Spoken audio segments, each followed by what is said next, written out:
Hi, Topher here. Today we are hiking up Monkey Mountain, Kaohsiung.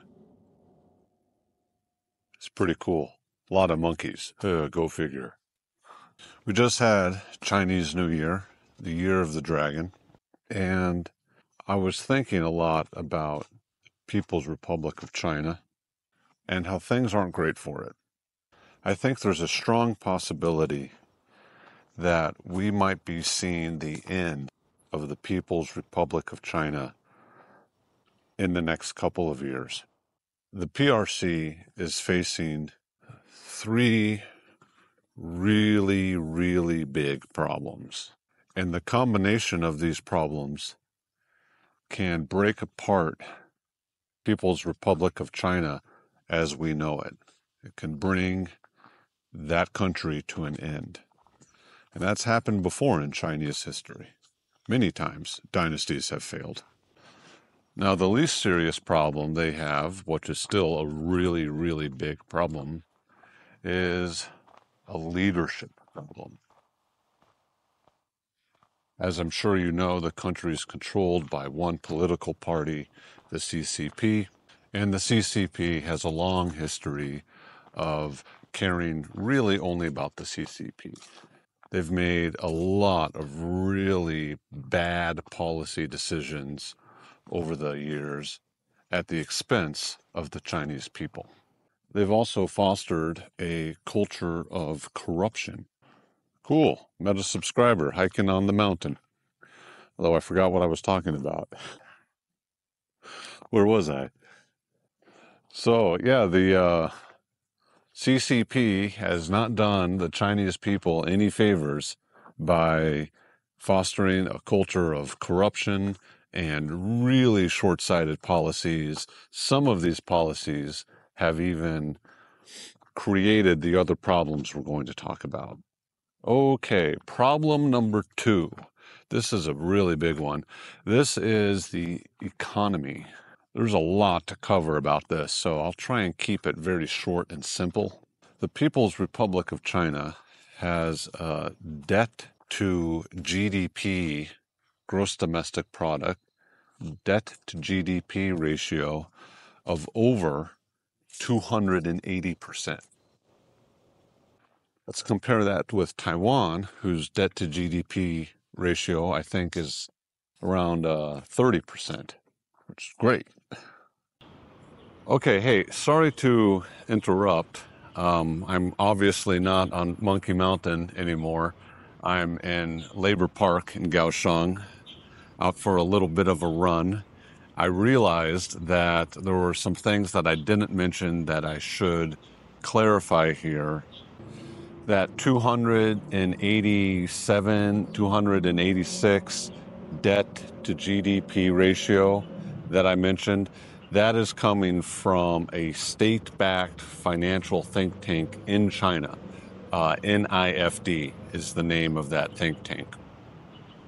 So that data is coming from a state-backed think tank, which means that data is probably not accurate. It's probably worse. One of the reasons that we can assume that that debt to GDP ratio is actually worse is because China inflates its GDP. This is pretty well known that China's GDP is not what they say it is. It's not at 18 billion it's not at 18 trillion US dollars a year. It's too high. Even one of the PRC premiers, Li Keqiang, sorry, I'm sure I'm getting that name wrong, sorry. He famously said that China's GDP is a man-made number, that the numbers that are coming up from the local governments up to Beijing are inflated. They're incorrect. Basically, the local governments report what they think Beijing wants to hear, which is always good news. This faulty reporting has been happening for decades, and it's just compounded year after year after year. So some estimates have the GDP at 15% less. Some even have it as low as 60% less. One of the more interesting studies trying to find China's true GDP used satellite data. and analyzed basically how many trucks were on the road and how many lights were lighting up the cities and in the rural areas. And they compared that with models that they do know the GDP of, countries that they do know the GDP of, and basically compared the data. So that 287% debt to GDP ratio is probably over 300%. It might even be over 400%. So really, really bad news. Really bad news. Not good. So a lot of this debt is tied up in buildings that were constructed by developers like Evergrande, who you might have heard about in the news.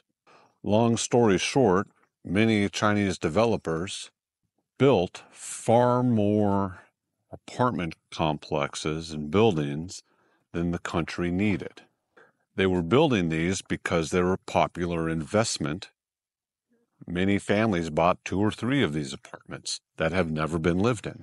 Nobody knows for sure how many extra apartments they have. Not even China. But there are estimates that range on the low end that China can house an extra 2 billion people, and on the high end, like 4 billion. So that's just insane that they have overbuilt that much.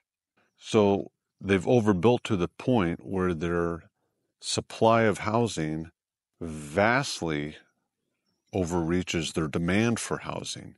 And their demand is dropping because their population is dropping. We'll talk about that in a second. So, with an enormous supply of housing and a dwindling demand of housing, they have created the largest housing bubble in human history. And all these people, all these Chinese people who thought that these were a safe investment because, that's what they were told, have been basically fooled, bamboozled, lied to again. This is a real beautiful view. Let's check this out. Look at that. Taiwan is so beautiful. And many people have dumped their savings into these apartments, and they're probably worth like 20, maybe 10% of what they paid for, maybe less. It's really bad. Now, the last problem is super huge. This is a really, really big problem. And you might have guessed what it is, and that is the declining population, the demographics. Every country that is developed has a declining population. This is simply because that people are having less children when they live in a big city. And as a country develops, people move into big cities. To keep your population stable, you need a birth rate of, I think it's 2.1, a little more than 2, which makes sense. So for every 100 women who can have children, they need to have 200 babies, 210 babies. This is because, some people will die of accidents and disease and things like that. So 2.1 to keep a stable population. Every country that is developed has a little bit of a problem with this.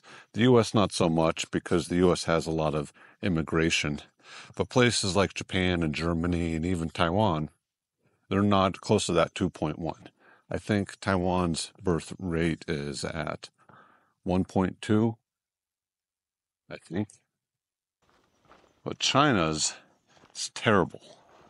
It's hard to know for sure because the Chinese numbers are all lies.